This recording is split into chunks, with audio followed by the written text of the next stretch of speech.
the Century Arms AP53. Let's check it out.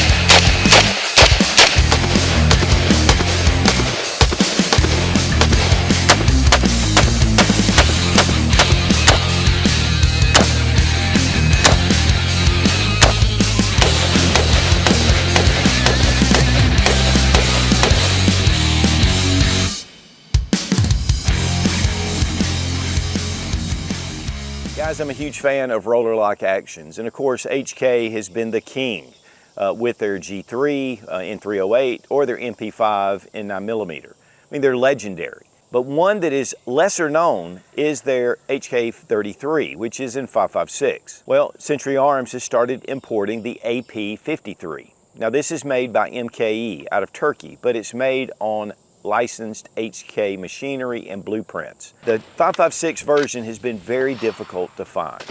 They didn't produce a ton from HK, and so now we're having an option for the 556, which honestly is one of the most exciting options that I've seen out there. I mean, guys, let's face it, there's so many AR-15s out on the market and so many different companies producing them. They're excellent. They are my go-to rifle. But when it comes to something that really just is totally different and yet built like a tank, the AP53 is definitely in that ballpark. So guys, we're going to go through and take a good look at the AP53. We're going to shoot it next to an AR-15 just to see the recoil differences, because that roller lock really makes a huge difference. And while this is not necessarily an HK and it's a heck of a lot cheaper, it still is built on that HK licensed machinery. And a big thank you to Century Arms for sending the AP53 for this review. I'm telling you guys, I've been very excited about this firearm. Guys, the HK33 was designed in 1968. Actually served in Vietnam with some of the SEAL Team forces, which is pretty interesting. Also, a number of different countries, Brazil, Thailand, Malaysia, France, use these. Turkey still uses the HK33. And again, it is designed on German HK machinery. When Germany designed these, it was really for commercial sales because the G3 was really their main staple and it was in 308. And of course, you know, your MP5. So while a lot of the 308 versions and the 9mm versions have come into the country, this is really almost a red herring. And it's great that MKE is producing these and that Century Arms has been importing them. Now we're going to look at all the details. There are some differences between the AP53 and the HK33, even though the parts do interchange. Now it does come with two translucent magazines. We're going to drop those out. These are used by the Turkish military currently, so these are good quality magazines. Then we're going to bring back our charging handle, lock it open, and the chamber's empty, and then we have that HK slap, which is just awesome. Now the AP53 is in 556. It kind of comes in between the HK91 or the G3. Now we have a SETME back here on the wall. The SETME was really the predecessor to the HK91 or the G3, and it is in 308. This one does have the original wood stocks, but there are a number of models that are coming out, just like the PTR SETME, which this is a joint collaboration with PTR and Century Arms. These are great rifles using a lot of the original parts, and we've done a full review on this rifle.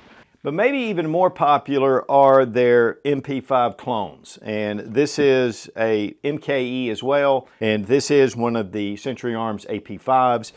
We have the Gray Ghost model. I have one of the original MKEs, and these are just great guns. Of course, all the parts are interchangeable. With this one being a pistol, you know, we have our standard pistol brace on here that's collapsible, which is absolutely great to have, and you can get folding stocks for these. And again, we're going to get into the details. Now, this has the brace on the back. We're going to start at the back.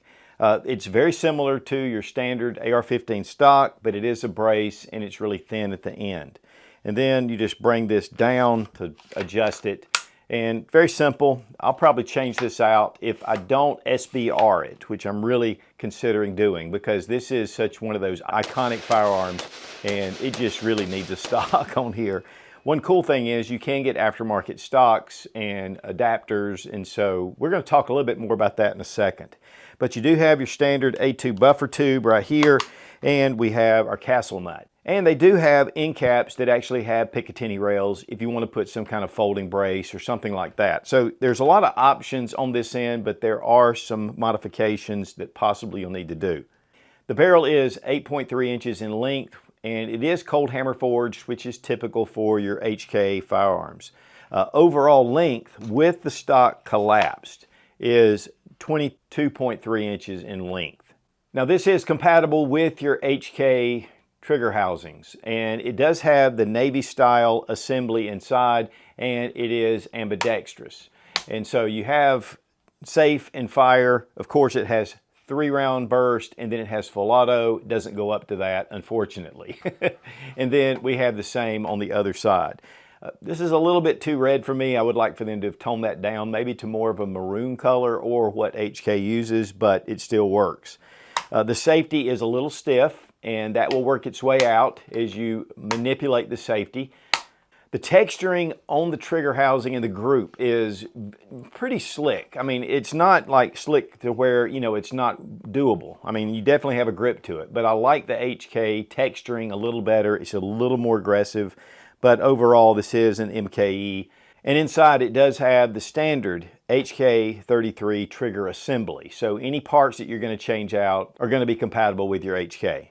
We do have our takedown pin right here, and we'll look at that when we break it down. And of course, the receiver is stamped, which is typical.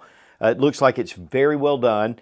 We have our ejection port here, and you do have a little thumb rest in the bolt, so you can actually push this forward. And then here at the top, we do have a mount set up where we can even put one of the claw mounts. But Century does send one of their mounts that just goes on here, and it's fairly easy to attach, and it just goes on and locks into these nubs. And so it gives you quite a bit of real estate for your Picatinny rail. Here we have MKE AP53 and the serial number. And we have that barrel rear sight. I love this. That is really what HK comes with. And it just has the 100-yard mark, which is open. And then it goes from 2, 3, and 400 meters. And very easy to turn. And it also has the knurling. Mag release is the paddle design, and one of the things about HK, it's more of a rock, not quite like your AK, but definitely you kind of put it in the front end first and it just locks into place.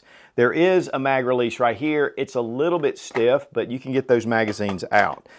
But yet I really like that paddle design. It makes it really simple to be able to pull these mags straight out. Now, with these translucent mags, again, these are used by the Turkish military, so they're not really aftermarket. But you'll notice these places and these little couplings. And your other mag has the same. So what we're going to do is just drop it into the top and just close it, and it locks it into place. So you can carry 2 mags at once with one in the rifle, and then you have an additional mag just to switch over if you need to. One thing I thought was really interesting is they have a holdover for helicopters and for airplanes. And how you're going to be able to use that, I have no idea. Maybe the Turks are smarter than I am, but this definitely is kind of unique and very fascinating. And the magazines are made from really strong polymer. They've been engineered with the feed lips, even though these are a polymer, and then it has an anti-tilt follower inside, and you can take the mag base off to be able to do cleaning.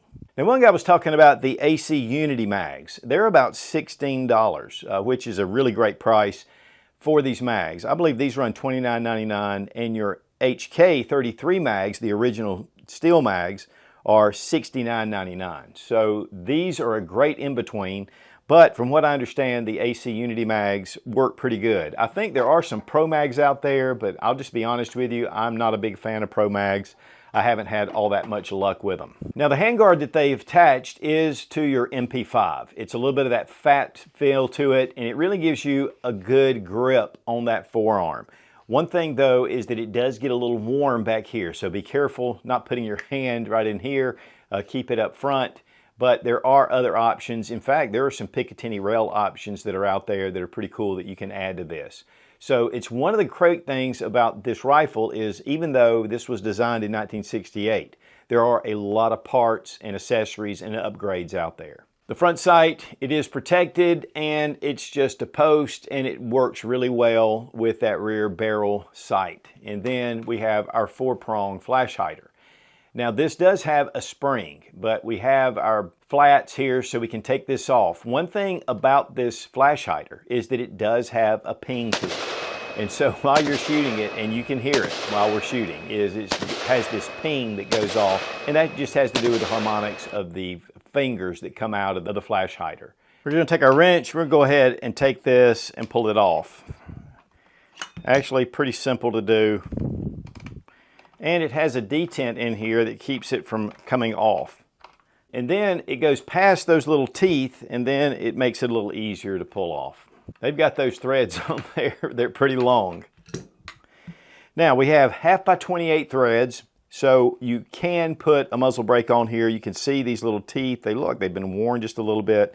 There's not really a definite shoulder, and that's going to be one of the issues when you're attaching a suppressor, and just that you want to make sure that you have an alignment rod so you don't have a baffle strike. And so this is a little bit tricky, but there's a lot of information out there where you can find it. And I'm going to tell you one of the best sources, especially if you're going to do some things to your AP53, is 9-hole reviews. I'll have the channel annotated above. He really does a great job going through not only the AP53, but he also has an HK33. And so he does some comparisons with it. But you'll also want to check out his channel because we have a couple of other points that he addresses, and very knowledgeable guy. And you'll notice this little spring, and this is what locks it in to those detents, and you can hear it clicking. So that's going to hold your muzzle brake into place without a crush washer or anything like that. It just gives it a good, solid, secure fit. Also, we have a sling loop right here, and it does come with a sling with your HK type mounts. Of course, one of my favorite parts of any HK rifle or pistol form is the charging handle. And we bring it back, lift it up, and it locks into place. And that way you can do whatever check you need to inside the chamber. And then again, we have the HK slap, which is just hitting it, and it defeats that little notch, and it goes home. And it's just really a satisfying sound. Here on the receiver, there's also a sling loop right here, so you can attach the backside of your sling. All right, let's check the trigger pull action. We hit a wall right here, and then there is some resistance, and then we have the brake. Not the best trigger. We'll try reset right out there. Again, if you want, you can change out the trigger group, but for self-defense use, this works really well. Check the trigger pull weight with our Lyman trigger gauge from Brownells. 9 pounds, 2.1 ounces. 8 pounds, 14.4 ounces. Now let's weigh the AP53 with the magazine. 7 pounds, 14 ounces. All right guys, a big thank you to Fiocchi for sponsoring our ammo, all made right here in the USA. One of the biggest suppliers of ammunition in the country. And these mags are definitely translucent, and it makes it nice to be able to see where your round count is. And easy to load.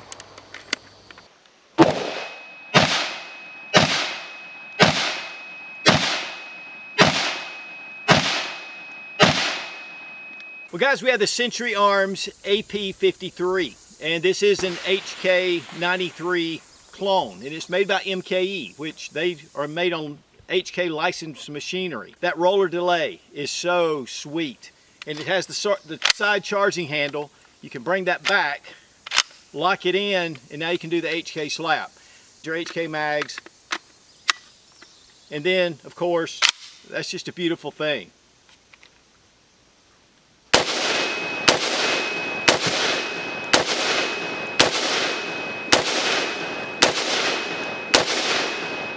And it has that drum sight at the back with the aperture, meets with your front sight. Has the traditional front handguard, and for the brace, I mean, this is really a nice rigid brace with your buffer tube. So I think Century bringing these in, it's been great. And I just love that roller delay. I mean, it's so soft to shoot.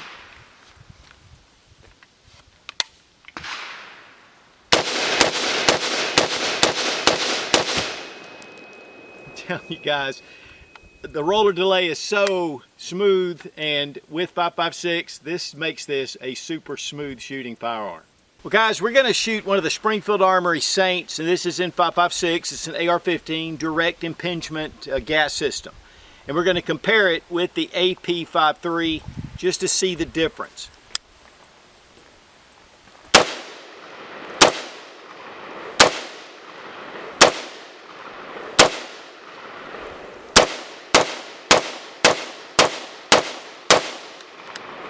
And now with the AP53.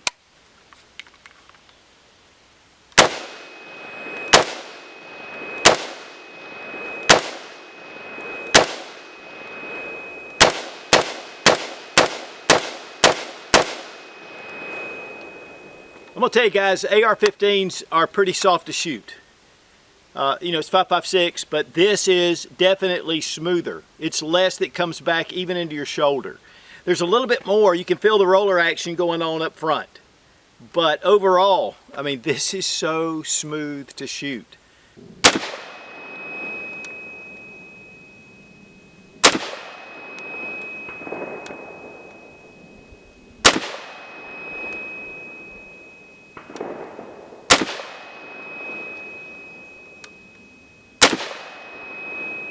Guys, whenever you add a new optic to your firearm, you need to sight it in. And you can walk it in, you can bore sight it through the bore. But the easiest way we found is the Sight Right 2.0 by Tactical Elites. It's a green laser bore sighter. Put a collet on it that'll fit the caliber, then we slide it into the end of the barrel, and then we turn on the green laser. Check out Tactical Elites for the Sight Right 2.0, an excellent addition to your range time, and it'll save you time and money. So go to tacticalelites.com.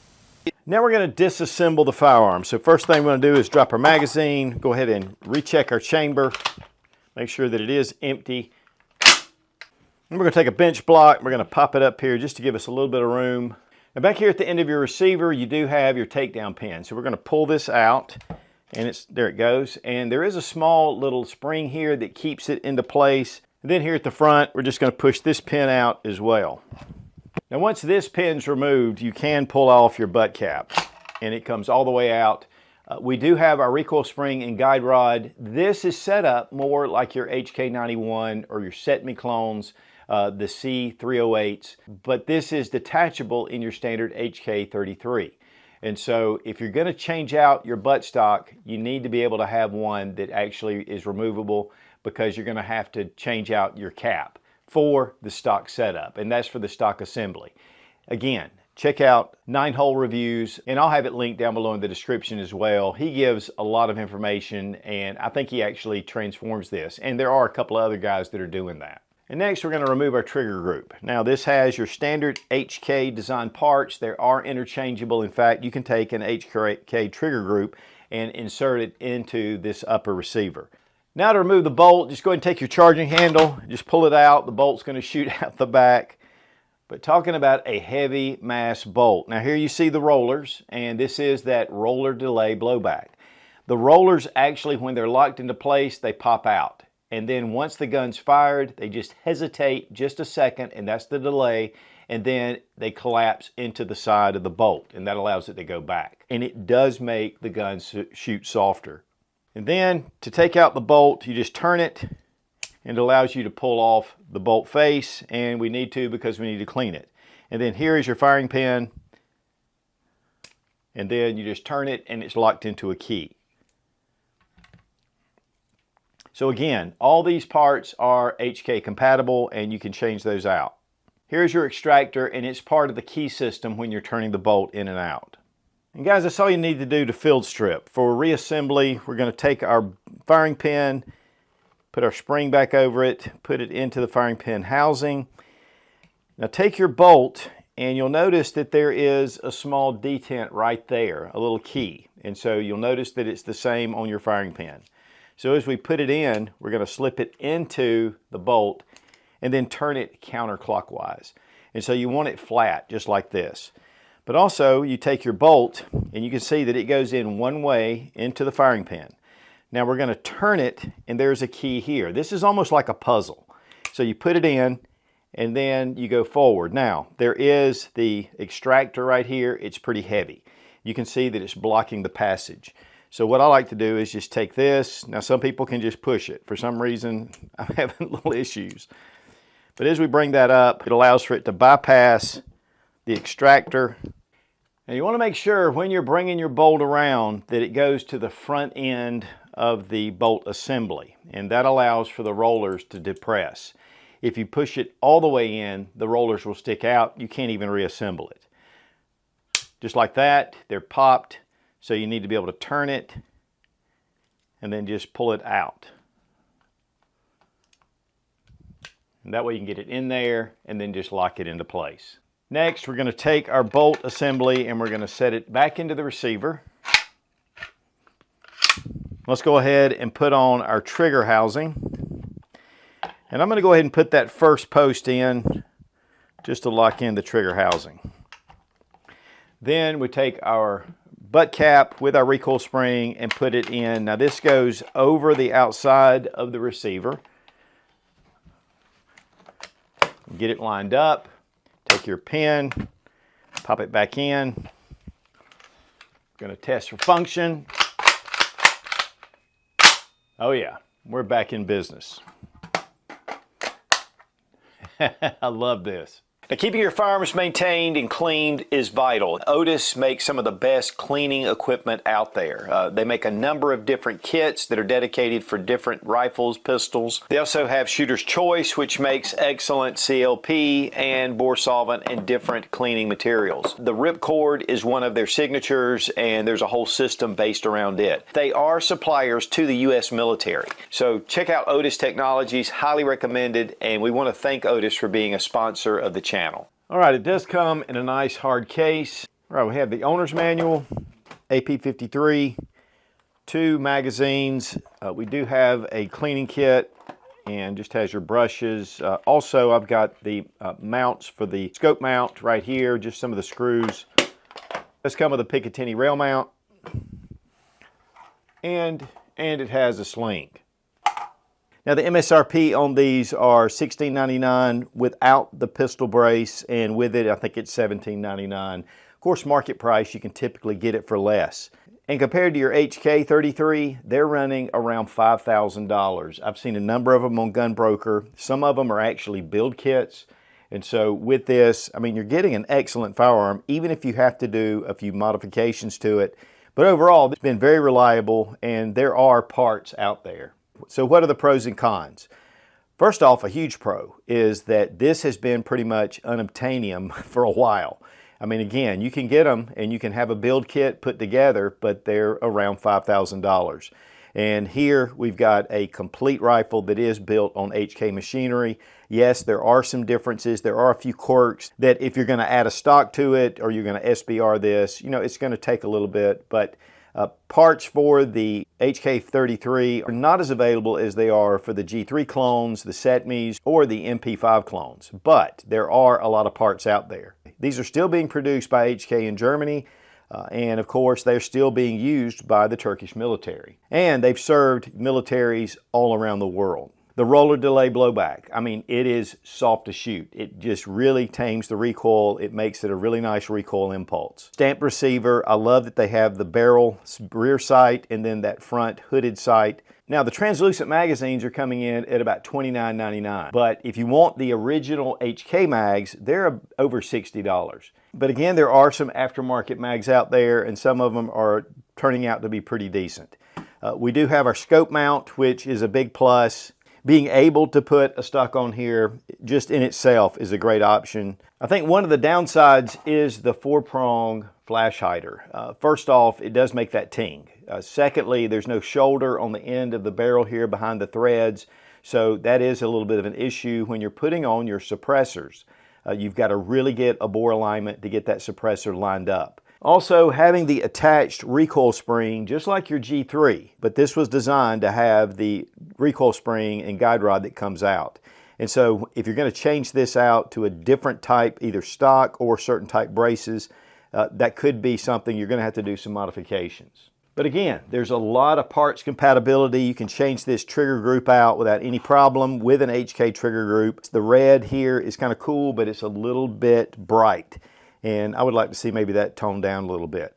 But overall, I am just super excited that these are now available. I've been wanting one for years. I didn't want to pay $5,000 for them. So this is definitely one of those guns that's been on my bucket list. So while there are a few cons with the MKE, this is just great to have this available. So guys, again, in a world of AR-15s and AK-47s, it's great to have other options, especially good quality options that have stood the test of time. And with HK design, built on HK machinery, and yet for an affordable price. It's great to see Century bringing in the AP53. That roller lock action, man, it is so sweet. And a lot of the other features that are built around this rifle, I mean, they are legendary. And again, a big thank you to Century Arms for sending the AP53 for this review. We're gonna put this to good use. Be strong, be of good courage. God bless America, long live the Republic.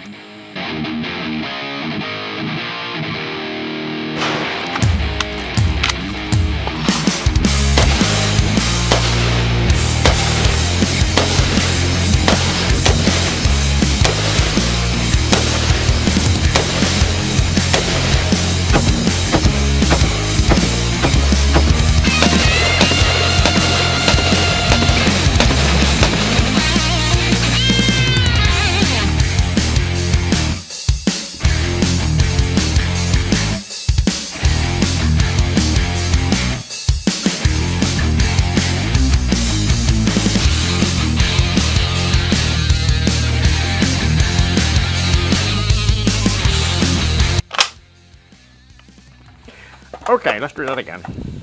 Any HK rifle or pistol is that it has that AK. And a lot of AK guys have been looking at these, but okay, no. Now again, the barrel is, next we're gonna bring back our charging handle, and we're just gonna go ahead and bring back, which comes, there goes the bolt. Whee!